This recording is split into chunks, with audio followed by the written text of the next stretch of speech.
Hi everyone, this is Meteorologist Jade Steffens here with a quick update on your forecast. Today I'm tracking incredibly cold temperatures lasting into the afternoon, and then for Saturday we've newly issued a first alert 6 weather day for the potential for more snow to move into the area. I'll take a close look at that, but first let's pull up the headlines and get started with the forecast for this morning. So live lookout, it just looks very chilly out there. We do have a lot of sunshine, but that's not going to help us too much for today. Our feels like temperature likely staying in the single digits as we move into the afternoon. Then Saturday, another first alert 6 weather day, tracking snow potential with our best chance of seeing snow to the north of the metro. Beyond that, staying dry on Sunday, but some pretty chilly temperatures return by the end of the weekend.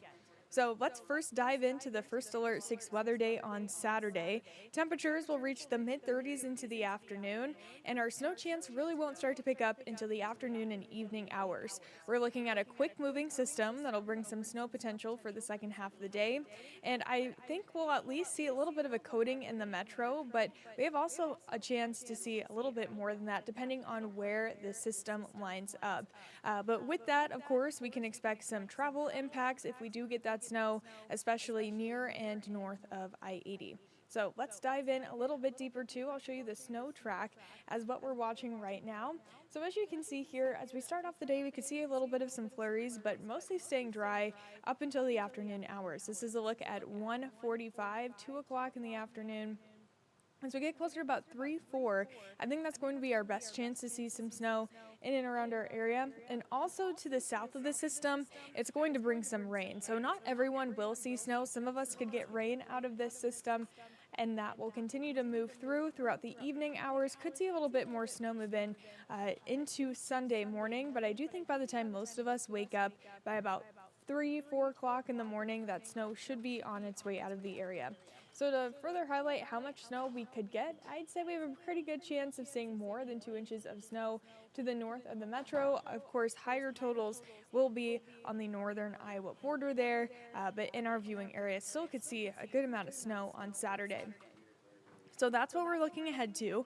Now I want to take a look at what happened this morning. We saw incredibly cold temperatures. We dropped to 1 single degree here in the metro. Many other places dropping below 0. Tacoma 8 below. Carroll and Denison both at 13 below this morning.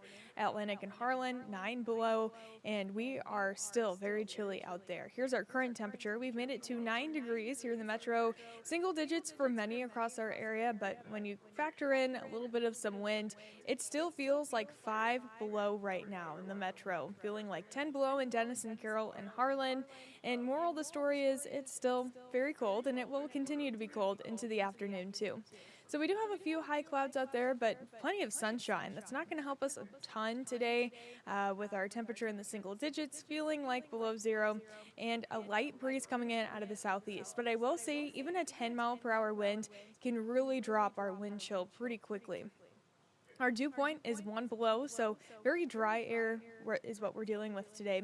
Throughout the rest of the afternoon, I think we'll make it into the low to mid-20s at best, but really won't feel all that warm because of the wind. Winds will gust anywhere between 20 and 25 miles per hour, and when the wind speeds are higher than the temperature, that's never a great thing. So throughout the rest of the afternoon, I think our feels like temperature will stay in the single digits, could reach up to a feels like of about 12, but it'll be cold throughout the rest of the day.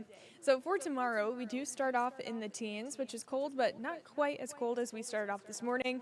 Close to 30 by noon, and then into tomorrow afternoon, we'll be staying dry. Some increasing clouds throughout the day with a high around 36. That's still below average for this time of year, but should be a pretty big improvement from today.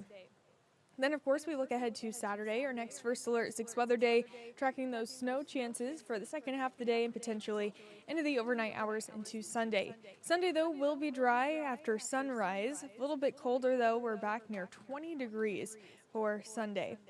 And to further break down what we're watching here on Saturday, I do want to pull up this. So here's what we know. Snow will fall after noon on Saturday. And the highest totals do look to be north of the metro. So if you live north of the metro, you have a much higher chance of getting a little bit more snow, but it has a pretty sharp cutoff. So what that means is if the system trends even just a little bit further south, that can make a big difference in our snow totals. Beyond that, make sure to keep a close eye on the forecast as we get closer to Saturday, as that could affect road conditions and, of course, travel. We're getting closer to the holiday season, so if you are planning on traveling, make sure to keep a close eye on that. So here's a look at that 10-day forecast for you. Today will make it likely to about 24, but really won't feel that warm today. Sunshine and staying dry. Tomorrow, 36, increasing clouds. And we look ahead to Saturday for our next chance for some snow. Then we end the weekend dry with cold temperatures back in the forecast, 20 on Sunday. And then we start off Monday morning at 8 degrees. So another cold one out there as we start off the work week, but luckily we start to see some warmer temperatures build back in, which is great timing for our rescheduled Stuff the Truck event, a high right around 40 that Tuesday, which is much more comfortable than how cold it would be if we had that today. So by Wednesday, we're looking at our next chance for some rain or snow. That's midweek next week. And then temperatures fall off a little bit behind that system. I think we'll be back in the low to mid 30s for the rest of the 10-day forecast after that. So here's a check of our temperature outlook between December 11th through the 17th. I think we'll see a spike in temperatures by midweek next week, and then start to see some colder conditions return by mid-December. So a first alert to that, we are still staying quite a bit below average for this time of year for this week, and we have about average to drier than average chance of seeing snow that week. Here's that 10-day forecast for you one more time. And I do think that's going to wrap us up for this morning's forecast. Coming up at 11 a.m. at midday, meteorologist Jared Lansford will have more details on this forecast. And after that, I'll be on live at 3 o'clock going over more details too. If you're not already watching the stream on your First Alert 6 weather app, I invite you to check it out. It's a really great way to watch streams like this, as well as get the forecast from our hour-by-hour, 10-day, and videos that we upload onto the app every single day and update them often as well. But I hope everyone enjoys the rest of their Thursday and has a great rest of their week.